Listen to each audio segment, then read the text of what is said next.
Around the 11th century BC, the Zhou dynasty, under the leadership of King Wu of Zhou, ushered in an era of great prosperity and strength. As the Shang dynasty declined, King Wu led a powerful army to defeat the Shang in the Battle of Luoyi, bringing an end to their rule. For the people suffering under the oppressive rule of the Shang, the rise of the Zhou dynasty was seen as a new beacon of hope. King Wu of Zhou established his court in Haojing, a prosperous and strategic land near present-day Xi'an, where he and his ministers, along with loyal vassals, began building a stable and cohesive government system.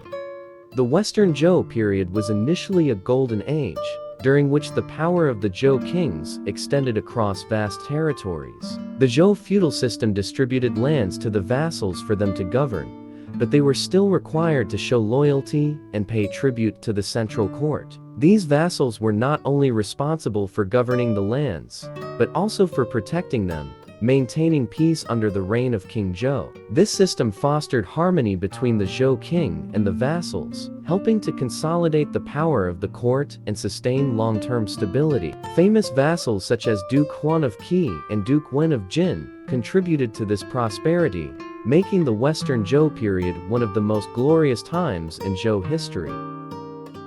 However, like all great eras, prosperity did not last forever. By the time of King Yu of Zhou, the last king of the Western Zhou, the dynasty began to fall into crisis. King Yu of Zhou, known for his indulgence and lack of wisdom, became infatuated with Bao Si, a beautiful but cold-hearted concubine. To make her smile, King Yu did anything, including lighting the beacon towers, a signal used to summon vassals in case of an emergency, just to amuse Bao Si. The first time, the vassals hurriedly sent their troops to Haojing, only to find no enemy. King Yu, blinded by his affection for Bao Si, laughed at their concern. From that moment, the trust of the vassals in King Zhou began to erode.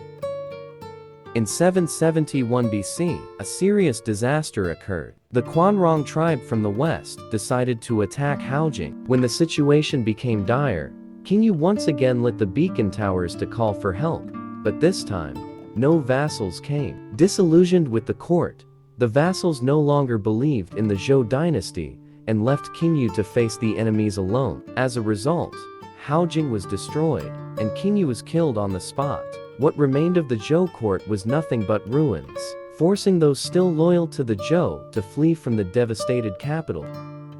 In this dire situation, King Yu's son, King Ping of Zhou, was enthroned by loyal ministers. To escape the threat from the Quanrong, the court decided to relocate the capital to Luoyi, near present-day Luoyang. From here, the Zhou dynasty entered a new period, known as Eastern Zhou. However, Eastern Zhou was no longer the powerful dynasty it once was during the Western Zhou period. The Zhou kings now held only symbolic power and no longer had real control over the vassals.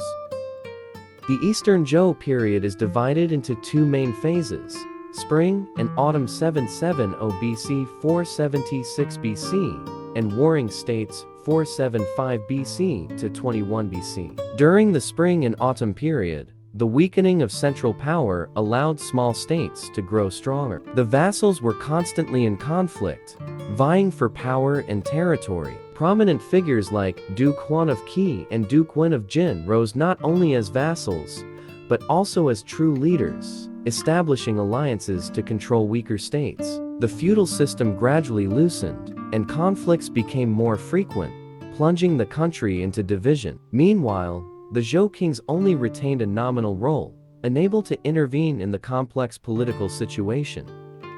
As the Spring and Autumn period ended, the Warring States period began, marked by the rise of great states such as Qin, Chu, Wei, Qi, and Zhao. This was the bloodiest phase in Zhou history, with constant warfare among the great states, all vying to unify China. The wars were not just about territorial expansion, but also a life and death struggle for ultimate control over the entire region. This period also saw the emergence of new military and political strategies that fundamentally changed the structure of Chinese society. Economic and military reforms in states like Qin and Zhao helped them rise as powerful forces, preparing for the final struggle for dominance.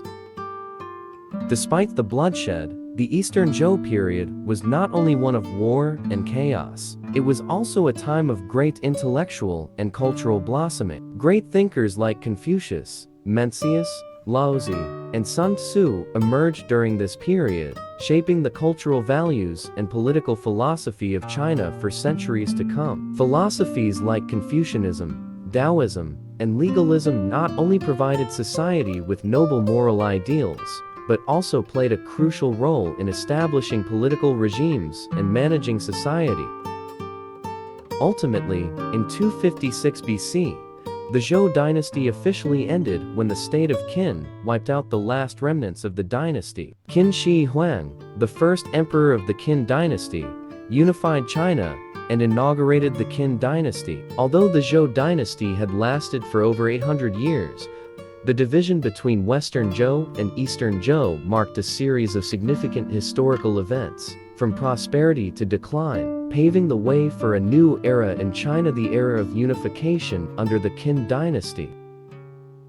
The story of the division between Eastern Zhou and Western Zhou is not just a lesson in history, but also a reminder of the fragility of power. When a court is no longer strong enough to maintain the unity and trust of its vassals and people, its downfall becomes inevitable. The Zhou dynasty, once a symbol of prosperity, gradually collapsed from within, drowned by ambitions for power and endless wars. However, the fall of the Zhou dynasty also opened a new chapter for China, where great cultural and intellectual values were shaped and continued to develop through the ages.